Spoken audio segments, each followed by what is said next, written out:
Okay, so hi everyone and welcome back. So हम questions पे चलते हैं सीधा अब। तो फर्स्ट में हमने बेसिक्स देख चुके थे। तो इसमें देखिए पहले 7 एग्जांपल्स करेंगे हम, फिर उसके बाद हम 15 क्वेश्चंस की तरफ बढ़ेंगे।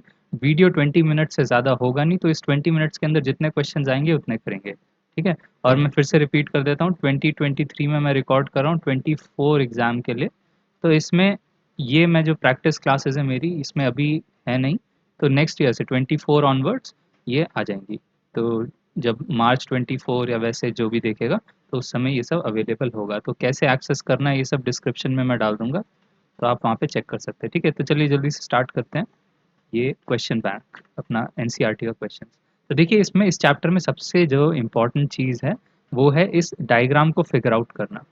यही सबसे ज़्यादा मुश्किल है, क्योंकि एक बार आपको ट्राइंगल दिख गया इसके अंदर, तो आपको क्या अप्लाई करना है उसमें बिल्कुल दिमाग नहीं लगता है, ठीक है। पर पहले ट्राइंगल बनाना ज़रूरी है। तो इस पहले क्वेश्चन में, पहले एग्जांपल में हम फिगर ऑलरेडी गिवन है, तो उसको थोड़ा सा आप देखते हुए चलिए। अगले में, अगले ऑनवर्ड्स में कहीं पे भी फिगर साथ में नहीं लूंगा, ठीक है। फिगर हम बाद में देखेंगे जब हमने ढूंढ लिया होगा। ओके, तो चलते हैं।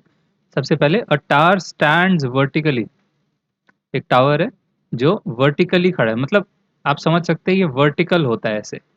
ये होता है वर्टिकल, ये होता है हॉरिजॉन्टल, ठीक है।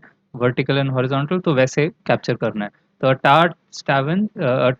Tower stands vertically on the ground, तो ग्राउंड है ये, ground area. From a point on the ground which is 15 metres away. तो कोई पॉइंट है जो 15 मीटर्स अवे है, मतलब पॉइंट सी की बात हो रही है। A point which is 15 meters away from the foot of the tower। तो ध्यान से समझो, ये वर्ड बहुत आने वाला है, foot of the tower, foot of the pole, ठीक है। तो ये फुट ऑफ द टावर क्या होगा, इसको बोलते हैं फुट ऑफ द टावर। तो अगर ये टावर इंसान है, तो इस इंसान का फुट क्या होगा, उसका ये बेस, ठीक है, जिसके ऊपर खड़ा है वो ग्राउंड पे, जहाँ पे वो टावर का फुट हो जाएगा। द एंगल ऑफ एलिव, हाँ इसको देखो पूरा सेंटेंस पढ़ना है। From a point on the ground which is 15 meters away from the foot of the tower, from the foot of the tower, the angle of elevation, तो इसकी बात हो रही है 60 डिग्रीज की। the angle of elevation of the top of the tower, top of the tower ये है।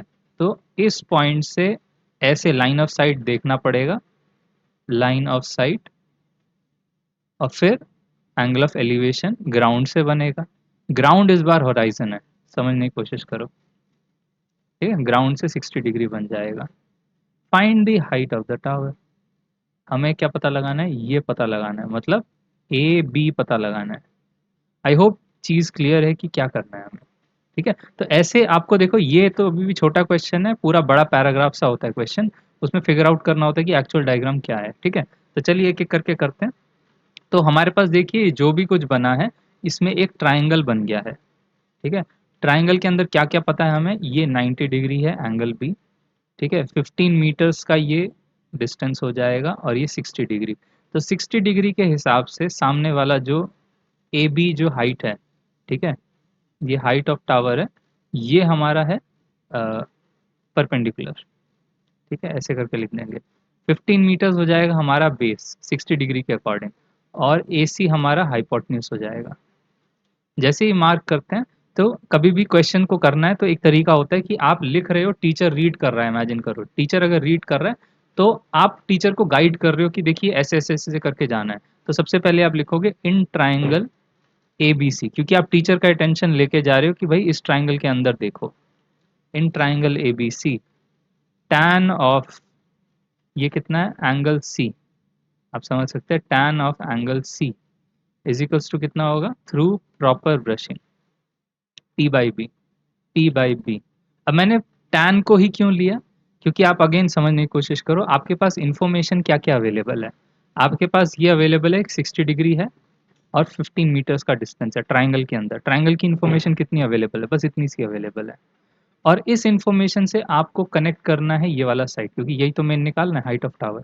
तो आप खुद इमेजिन करो, परपेंडिकुलर और बेस कौन सा ट्रिग्नोमेट्रिक रेशियो कनेक्ट करता है, परपेंडिकुलर और बेस टैन कनेक्ट करता है। तो वैसे सोचना है, ठीक है। तो पी बाई बी हो जाएगा, तो इम्प्लाइज टैन ऑफ सी की जगह पे इस बार मैं 60 डिग्री लिख सकता हूँ, क्योंकि एंगल सी 60 डिग्री है, इज इक्वल्स टू परपेंडिकुलर का वैल्यू पता लगाना है, तो ए बी है हमारा परपेंडिकुलर, ऐसे लिख देंगे। बेस कितना है 15, बेस का वैल्यू पता है हमें 15 है, ठीक है। फिर ट्रिग्नोमेट्रिक टेबल से tan 60 का वैल्यू मैंने बताया था, याद कैसे करते हैं, 1/√3 1 एंड √3 ऐसे करके 60 डिग्री हमारा √3 हो जाएगा। ए बी का वैल्यू पता नहीं, ए बी रहने देते हैं, 15 ऐसे रहने देंगे। तो ए बी कितना हो जाएगा, अभी कैलकुलेशन मैं नहीं बताऊंगा ये कैसे करना है, ये सब इजी है।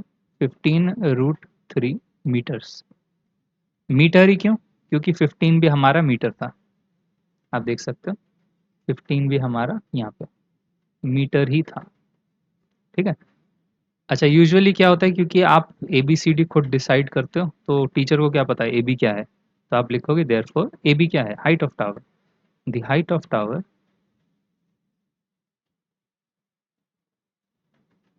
इज इज 15√3 मीटर्स, ऐसे करके, ठीक है। तो आई होप आइडिया आ गया होगा कि किस तरीके से ट्रिग्नोमेट्री अप्लाई करनी है, ठीक है। चलिए नेक्स्ट पे चलते हैं, एग्जाम्पल्स देखते रहो, आराम से समझ में आएगा, 20 मिनट की क्लास है, आराम से होगा, ठीक है। जैसे ये देखिए, ये काफ़ी पॉपुलर क्वेश्चन एग्जाम में भी आता है, तो काफ़ी देखो बड़ा सा पैराग्राफ है ये, ठीक है।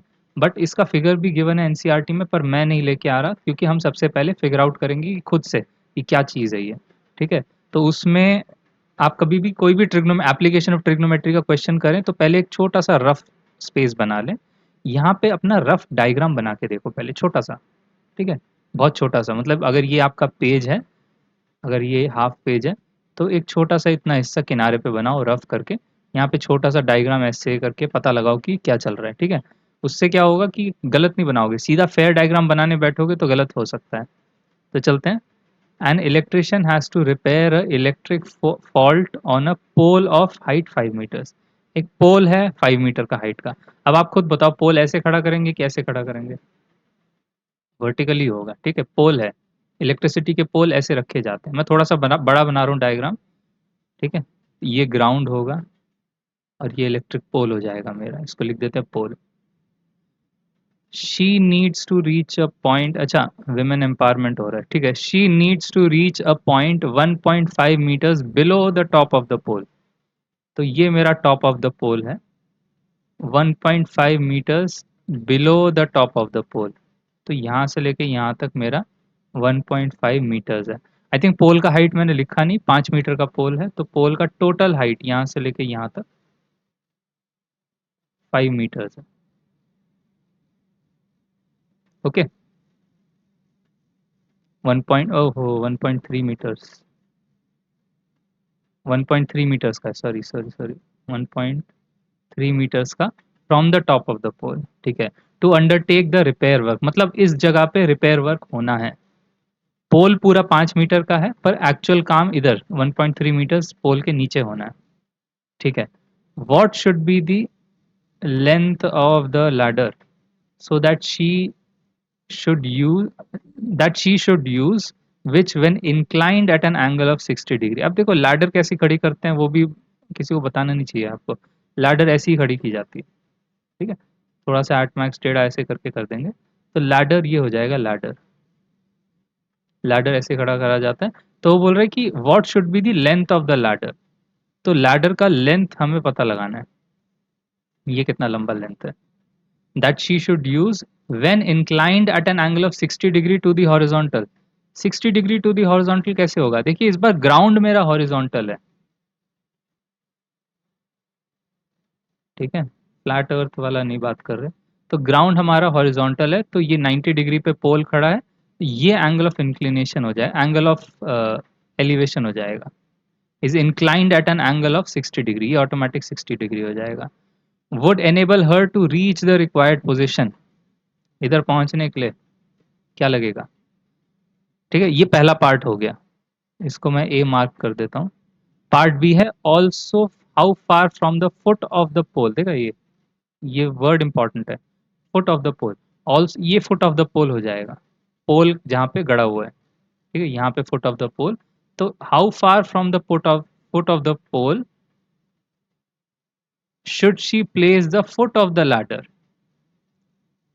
लैडर का फुट यहाँ है, पोल का फुट यहाँ है, इन दोनों को कितना दूरी पे रखा जाए, और फिर लास्ट का very important line, you may take √3 is equals to 1.73। मतलब जैसे पिछले क्वेश्चन में, ध्यान से समझना, जैसे पिछले क्वेश्चन में आपने √3 में ही आंसर छोड़ दिया था, क्योंकि क्वेश्चन में कहीं पे मेंशन नहीं है कि टेक √3 एज समथिंग। ठीक है, तो √3 में आंसर छोड़ सकते हैं ऐसे सिचुएशन में। पर अभी क्या हो रहा है, उन्होंने √3 का वैल्यू दिया है तो अप्लाई करके दिखाना पड़ेगा, कैलकुलेट करके देना पड़ेगा। तो दो पार्ट्स हैं हमारे, एक तो what should be the required position, कि लैडर का लेंथ निकालो पहले तो। पार्ट बी हो जाएगा how far from the foot. ठीक है, वो हाउ फार कितना दूरी पे है वो। तो दो क्वेश्चन है एक क्वेश्चन के अंदर। ठीक है, तो आई होप आपको रफ फिगर क्लियर है। अब एक बार चेक करते हैं हमने जो बनाया है क्या ये एक्चुअल फिगर से मैच करता है कि हमने कुछ गलत बना दिया। ठीक है, ये है जो एनसीईआरटी में डायग्राम गिवन है। तो अगल बगल रख के देख सकते हैं, देखिए फर्क कितना ही है, फर्क है। थोड़ा बड़ा भी कर देता हूँ इसको, क्या ही फर्क है इसमें। बस इस बार लैडर लेफ्ट में रखा हुआ है, उनके पास लैडर राइट में रखा हुआ है। ठीक है, तो कोई खास फर्क नहीं पड़ेगा, 60 डिग्री अभी भी वैसा ही है। ठीक है, यहाँ पे आप देख सकते हैं 60 डिग्री इधर है, इधर 60 डिग्री है, बस थोड़ा सा घुमा हुआ है। 1.3 metres below the top of the pole, 1.3 metres below the top of the pole. Conceptually हम लोग सेम ही बात कर रहे हैं। ठीक है, तो ऐसे करके हम तो साइड रख देते हैं। ठीक है, इसको पहले यूज करते हैं, तो सीधा क्वेश्चन करते हैं एक एक करके। तो सबसे पहले ए पार्ट लेते हैं। ठीक है, ए पार्ट के अंदर हमें सबसे पहले तो ट्राइंगल में लेबल देना है। तो जैसे ये बन जाए, देखिए जैसे आपका रफ बन जाए फिर फेयर वर्क बना लो इसका। ठीक है, रफ थोड़ा गंदा जल्दी जल्दी बनता है, बट ये थोड़ा आराम से बनेगा। तो पहले एक सीधा लाइन खींचा, जितना रिक्वायर्ड है उतना खींचा, यहाँ से लैडर ऐसे बना दिया, बस यही तो चाहिए। ऐसे करके यहाँ से लेके यहाँ तक हमें बताया गया है 1.3 मीटर्स। तो आप खुद पता लगाओ, इस बार सिर्फ काम की चीज़ लिखेंगे, यहाँ से लेके यहाँ तक कितना होगा, यहाँ से लेके यहाँ तक कितना होगा। ये हो जाएगा 5 मीटर्स माइनस 1.3 मीटर्स।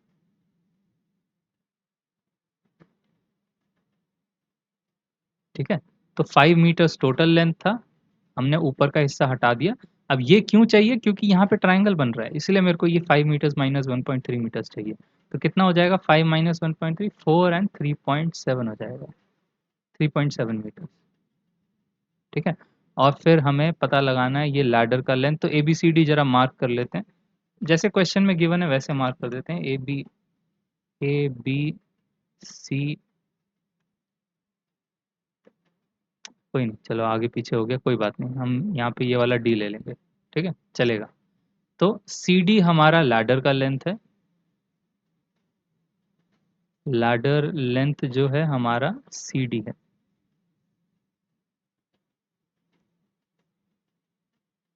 और सी बी भी हमें निकालना है। ठीक है, सी बी क्या है, how far from the foot of the pole should she place the foot of the ladder, वो पता लगाना है। ठीक है, और ये भी चीज़ लिखना चाहिए कि आपको √3 गिवन है, ताकि क्वेश्चन करते वक्त मिस ना हो जाए। बस अब हम स्टार्ट कर सकते हैं क्वेश्चन को। ठीक है, जल्दी से स्टार्ट करते हैं, ऑलरेडी 14 मिनट्स है। चलिए क्वेश्चन को स्टार्ट करते हैं। तो कैसे करेंगे क्वेश्चन को स्टार्ट, आप सबसे पहले बोलेंगे कि फेयर वाला ले आता हूँ। आप सबसे पहले टीचर का फोकस लेके जाएंगे कि आप जो कर रहे हैं क्या कर रहे हैं। हम्म, पहले टीचर का फोकस लेके जाएंगे कि क्या करा जा रहा है। तो मैं बोलूँगा कि इन ट्रायंगल, सबसे पहले पार्ट ए सॉल्व करते हैं। लेंथ ऑफ लैडर, लैडर की लेंथ निकालते हैं। ठीक है, in triangle D B C. ठीक है, तो ये तो है हमारा 60 डिग्री। 60 डिग्री अगर ये एंगल है, इसके अकॉर्डिंग सामने वाला ये 1.3 मीटर्स मेरा परपेंडिकुलर हो जाएगा, सी बी मेरा बेस हो जाएगा, और सी डी मेरा हाइपोटन्यूज हो जाएगा। मेरे को सबसे पहले हाइपोटन्यूज निकालना है, लैडर की लेंथ निकालनी है। तो मेरे पास गिवन है 3.7। परपेंडिकुलर और हाइपोटन्यूज को कौन कनेक्ट करता है, कौन सा ट्रिग्नोमेट्रिक रेशियो कनेक्ट करता है, साइन कनेक्ट करता है। तो मैं बोल दूंगा साइन ऑफ सी, इस एंगल का sine C is equals to perpendicular by hypotenuse, some people have। तो साइन ऑफ एंगल सी हो जाएगा 60 डिग्री, परपेंडिकुलर का वैल्यू 3.7, हाइपोटेन्यूज का पता लगाना है तो हाइपोटेन्यूज है सी डी। साइन 60 √3/2 डायरेक्ट पता होना चाहिए, पहला चैप्टर किया है तो इसका 3.7/CD। थोड़ा सा आगे पीछे करेंगे, CD का वैल्यू कितना आ जाएगा 3.7 इंटू 2/√3। अब ध्यान से इधर ये इंपॉर्टेंट पॉइंट है जो मेरे को समझाना है ठीक से, ठीक है, तो ध्यान से समझना। देखो कभी भी आपको कैलकुलेशन करना है तो सबसे पहले न्यूमरेटर में ना, या पहले इसकी बात कर लेते हैं, √3 की बात कर लेते हैं, इसमें दो तीन चीजें हैं तो वो ठीक से समझानी है मेरे को। पहले √3 की बात करते हैं। √3 का क्या है कि हमें गिवन है √3 इज इक्वल्स टू 1.73। तो आप मेरे को बताओ क्या ये ठीक, ये करना ठीक रहेगा, 3.7 इंटू 2 डिवाइड बाय सीधा ऐसे अप्लाई करना 1.73, क्या ये करेक्ट रहेगा? पॉज करो और सोचो, क्या ये करेक्ट रहेगा? नहीं रहेगा, गलत होगा। ये क्यों गलत होगा? गलत इन द सेंस, गलत एज सच नहीं है, प्रॉब्लम ये है कि डिनोमिनेटर में एक डेसिमल वैल्यू होना कैलकुलेशन को बहुत बहुत मुश्किल कर देता है। आप करके देखो इसको, डेसिमल को हटाओगे, 100 कर दोगे एट बेस्ट, ठीक है, 173 37 क्या ही कैंसिल करोगे, ठीक है, आप सोचो मल्टीप्लाई करके भी कर देंगे तब भी बहुत मुश्किल कैलकुलेशन होता है। इसीलिए हमारे पास एक टेक्निक होती है, हम कभी भी डिनोमिनेटर में नहीं रखते, इरेशनल नंबर को रिप्लेस नहीं करते, तभी हमारे पास टेक्निक है रैशनलाइज द डिनोमिनेटर। डिनोमिनेटर से इरेशनल नंबर हटाना, उसको रैशनलाइज करना ताकि कैलकुलेशन आसान हो जाए। तो हमारे पास न्यूमरेटर में क्या बचेगा, 3.7 इंटू 2 इंटू √3 अपॉन √3 इंटू √3, 3 हो जाएगा। अब डिनोमिनेटर में कोई इरेशनल नंबर नहीं है, काम आराम से हो सकता है, ठीक है। तो इस कैलकुलेशन को और आगे बढ़ाते हैं, C D is equals to 3.7 into 2 into √3 का वैल्यू ऐसे लिख देते हैं 1.73 जो क्वेश्चन में गिवन है। पहले यहाँ तक आ जाते हैं, ठीक है। और आप ये भी लिख सकते हो तो थोड़ा छोटा कर देते हैं,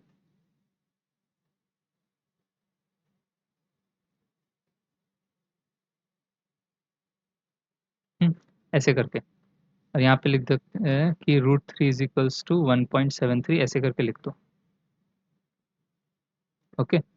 अच्छा काम की बात अगेन, अगर आप में से कोई ऐसा है जो ऐसे करके कैंसिल करेगा, 3 1 जा 3, 3 2 जा 6 7 3 3 जा 9, ठीक है, तो आप समझने की कोशिश करो, यहाँ पे भी कुछ अप्रोक्सीमेशन लेना पड़ेगा, इधर भी आप रुक जाओगे, 2 3 के बाद रुक जाओगे, है ना। तो क्या ये कैंसिल करना ठीक रहेगा? कोई भी ऐसे दो को कभी मत करना, सबसे पहले न्यूमरेटर को पूरा मल्टीप्लाई करा करो, उसके बाद कैंसिलेशन करना, कैलकुलेशन अच्छी आएगी, ठीक है। ये भी एक दो दो टिप हो गए, सबसे पहले डिनोमिनेटर में रखना नहीं है, रैशनलाइज करके फिर वैल्यू सब्सटीट्यूट करनी है, और फिर एज इट इज अलग से काटना नहीं है, जब तक होल नंबर में ना कटे तो मत काटना, होल नंबर में कट रहा है तो काट दो, तब इश्यू नहीं है। अदरवाइज अगर अप्रॉक्सीमेट करना पड़ रहा है कि पूरा पूरा आंसर मैं लिख नहीं सकता, 2 3 कितना आगे तक जाऊंगा, पूरा मल्टीप्लाई करो, ठीक है। तो जल्दी से कर देते हैं, मैं 20 मिनट्स में रैप करना चाह रहा हूँ इसको। सो 3.7 इंटू 2, 3 2 जा 6 प्लस 7 2 जा 14, 1.4, तो 7.4 हो जाएगा, 7.4 इंटू 1.73 डिवाइड बाय 3, ठीक है। फिर इन दोनों को मल्टीप्लाई कर देंगे आप, एग्जाम में तो पूरा करना पड़ेगा, मैं जल्दी के हमारे कैलकुलेटर यूज कर लेता हूँ। तो इसका वैल्यू आ जाएगा 12.802। देखिए अब थोड़ा अच्छा वैल्यू है, यहाँ पे थोड़ा ठीक भी लगेगा कैंसिल वैंसिल करने में, ठीक है। फिर इसके बाद थोड़ा स्पेस का इशू,